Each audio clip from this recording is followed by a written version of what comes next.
Actually, I can honestly tell you that it's been since day one. Day one, here at St. Joseph, we go to a faculty meeting. Faculty meeting is very kind, very generous. They welcome me in. They offer their services if I need anything from them. We get out of the faculty meeting. I go to my classes, and my 8th graders, which are now my seniors, proud to say, they're all there just waiting anxiously to see what the new history teacher is going to say, going to do, and that was awesome.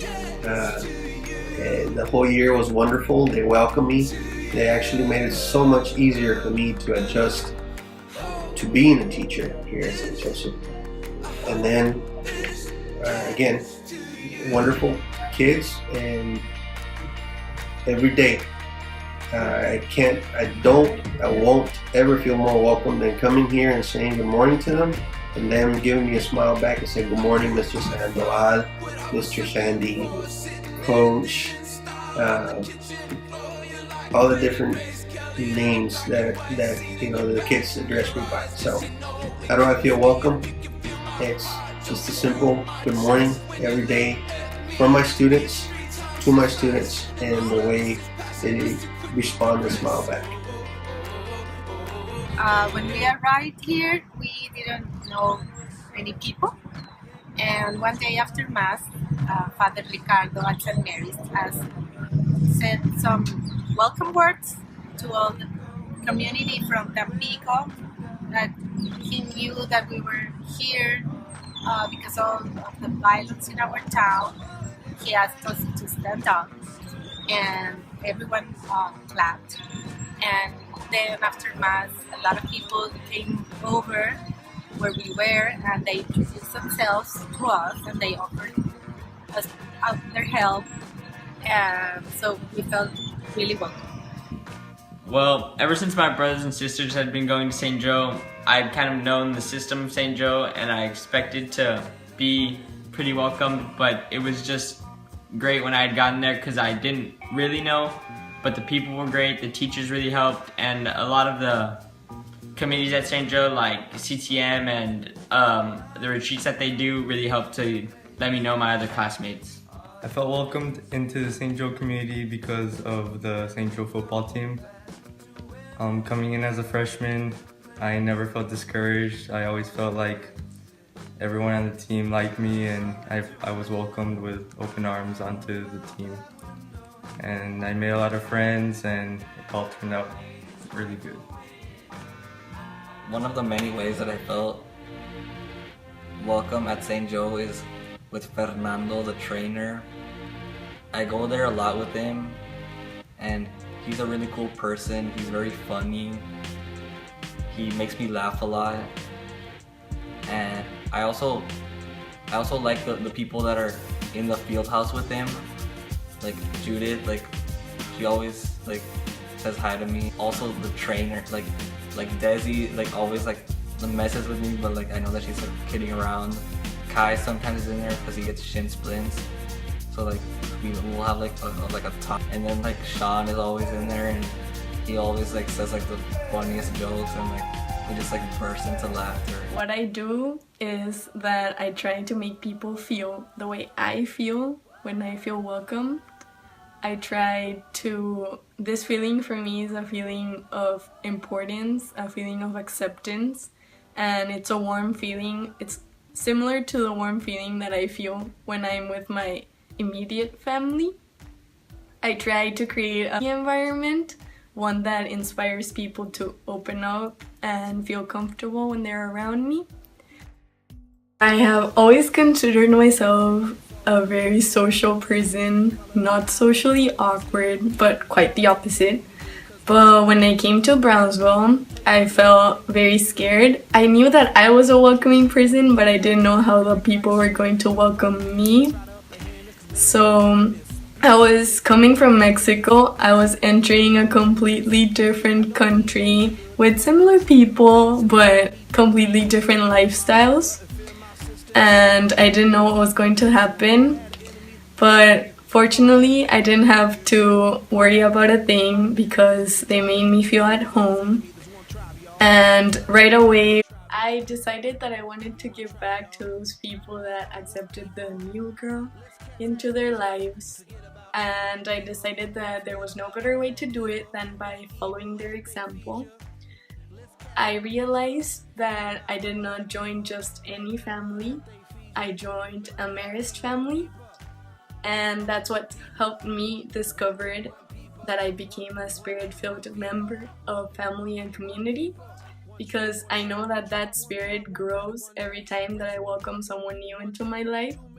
And I hope that that spirit is a spirit that I built, am building, and will continue to build to the rest of the people that I welcome into my life. But as I started to think of how I was a spirit-filled member of family and community, or what it meant to me, it clicked that I hadn't thought about it because it's just something that comes natural to me. It's something that's been like engraved in my being since I was little. St. Joe just showed me that it was really easy. All the teachers were super just like approachable. Everyone just made it really easy to feel welcome. And so I've always wanted to share that sense of welcoming, sense of community to other people. It feels good to know that you're helping somebody else out when they could be alone and unhappy, and just to know that someone cares for them.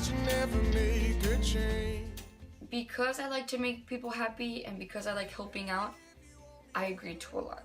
And that means like just little favors or rides or yes to another project or yes to volunteering one more time. And so with that, it kind of drags your energy down. It kind of makes it harder to be so open to people. It kind of makes you hesitant, like, I don't know if I should like waste all my time with this. Maybe I'll save some of my energy for later, but you can't. Like, you're gonna agree to something, you have to give it 100%. To make sure that I'm giving my 100% to everything I'm doing, I wake up and I'm like, thank you for another chance of giving it my all. Because I know I'm lucky to be here another day, so why not take advantage of, thank you for the gift of being here another day, let me gift myself to other people. I want to make sure people can be like, oh, I know I can lean on Maria because she is a spirit-filled member of the family. Hola, ¿cómo estás? Hola, ¿me va bien, mamá? ¿Cómo te llamas? Eres Rebecca. And so when I first went to St. Joe, I know that being on the football team is what really made me feel like I was a spirit-filled member of family and community, because I wanted to interact with every single one on my team. I remember seeing some people feel like they weren't good enough, or they didn't really play that much, and so then they felt like they weren't good enough. But I knew it was never about that. It was about being sure that they wanted to play and they had a love for the sport the same way that I did. And in that sense, I knew we had a belonging together. And from 7th grade all the way up to now, I realized that people need someone there for them. People need someone to be enthusiastic for them. People need someone to lean on. And I love being that for someone. Being a spirit-filled member of family and community, I've come to see that sometimes people are going to try to shut down what you're trying to accomplish. And in that way, there's a lot of obstacles I've had to overcome.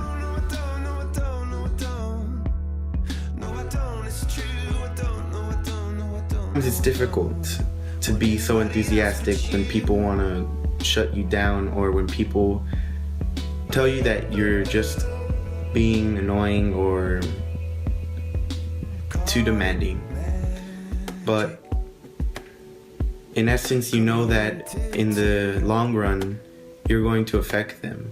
And the best way I can overcome those obstacles is by showing them what it all will come down to. It's about knowing that at the end of the day, I'm going to be a better person because of what I'm doing.